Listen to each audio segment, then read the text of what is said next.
शक्तीपीठ हायवेच्या संदर्भात संबंधित अधिकाऱ्यांशी माझी चर्चा झाली आहे आणि एकंदरीत कालच मी MSRDC डिपार्टमेंटचे जे प्रमुख आहेत त्यांच्याशीही माझी चर्चा झाली।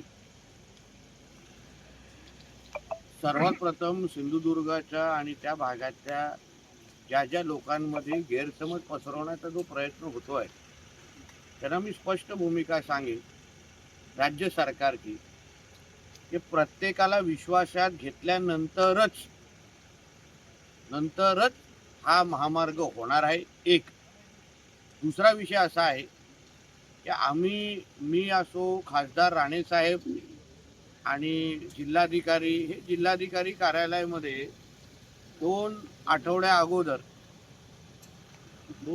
अगोदर आमची बैठक झाली आणि त्या बैठकीमध्येच आम्ही स्पष्ट भूमिका संबंधित MSRDC आणि अन्य लोकांना स्पष्ट सांगितली की लोकांना विश्वासात घेतल्यानंतर एकत्र हे करायचं आणि दुसरं म्हणजे आम्हाला पर्यायी 2-3 मार्ग दाखवा, कारण का आता असलेल्या महामार्गाचा जो काही प्लॅन आहे त्याच्यामध्ये आमचं बांदा शहर आणि काही भाग बाधित होत आहेत किंवा बाजारपेठ बाधित होत आहे आणि म्हणून आम्ही सांगितलं की ह्या गोष्टी आम्हाला चालणार नाहीत आणि आता असलेला जो हायवे आहे तो थेट गोव्यामध्ये बाहेर निघतोय।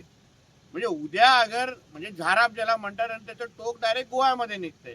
ज्या हायवेचा टोकच अगर गोवा राज्यामध्ये निघत असेल तर त्याला महाराष्ट्राला काय फायदा, सिंधुदुर्गाला काय फायदा।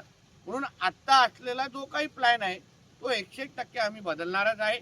त्या संबंधित कॅबिनेटमध्ये पण आमची चर्चा झाली, संबंधित वरिष्ठ अधिकाऱ्यांची पण चर्चा झाली आणि नंतर दोन जे पर्याय आम्ही जे काही पर्याय सुचवलेले आहेत ते त्याच्यामुळे जो पर्याय नवीन येतो तो 0 पॉईंट किंवा मळगाव या काही भागांमध्ये तो आता शक्तीपीठ हायवे तिथून बाहेर निघू शकतो आणि तिथून मग कोस्टल रोड असो, रेडी असो आणि अन्य विकासाच्या दृष्टिकोनातून महत्त्वाचे असलेले जे मार्ग आहेत तिथून निघेल।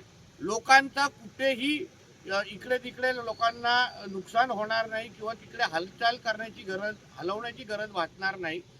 काही लोकांच्या जे काही शेतीमधून अगर जमीन जात असेल त्याचाही योग्य पद्धतीने मोबदला त्यांच्याशी चर्चा केल्यानंतर तो दिला जाईल।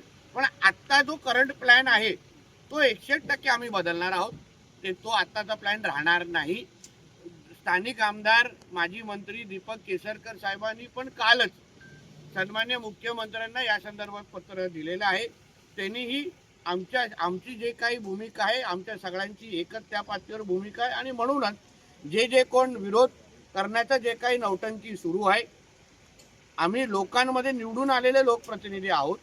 लोक आम्हाला 8-9 महिन्या अगोदरच आमच्या बाजूने मतदान केलेलं आहे आणि म्हणूनच लोकांची चिंता आम्हाला जास्त आहे, लोकांचा विश्वास आमच्यावर जास्त आहे। ज्यांना लोकांनी नाकारलेला आहे, ज्यांना लोकांनी घरी बसवलेलं आहे त्यांनी लोकांच्या माती भडकवण्याचा प्रयत्न करू नये। तरीही त्यांचे पण काही प्रश्न असतील त्यांच्याशी संवाद करायला मी स्वतः तयार आहे पालकमंत्री म्हणून। आम्हाला काय उगाच इथे वातावरण खराब करायचं नाही, कोणाचा उगाच इथे कुठल्याही पोलीस बळाचा वापर करायचा नाही। जे आंदोलन करत आहेत, जे काही त्यांची शिष्टमंडळ आहेत, जी काही कुठली तरी समिती केली असेल त्या समितीने पालकमंत्री म्हणून माझ्याशी येऊन बोलावं, त्यांच्या काही प्रश्नांचं उत्तर द्यायचं असेल तर मी तयार आहे आणि आमची भूमिका पारदर्शक आहे। आम्हाला काही लपवालपी करायची नाही। हा हायवे लोकांच्या विकासासाठीच आता जसं आपण नॅशनल हायवे तयार केला N66 त्याच्यामुळे असंख्य विकासाची दालनं उघडलेली आहेत, तसंच हा शक्तीपीठ हायवे पण लोकांच्या विकासासाठीच आहे आणि म्हणून तो मार्ग गोवाकडे न जाता आता मळगाव किंवा 0 पॉईंटवर त्या पद्धतीने आम्ही सुचवणार आहोत आणि मान्य करून घेण्याची जबाबदारी ही आमची असेल। म्हणून ह्या बाबतीमध्ये कुठलाही विरोध करण्याची काही गरज नाही।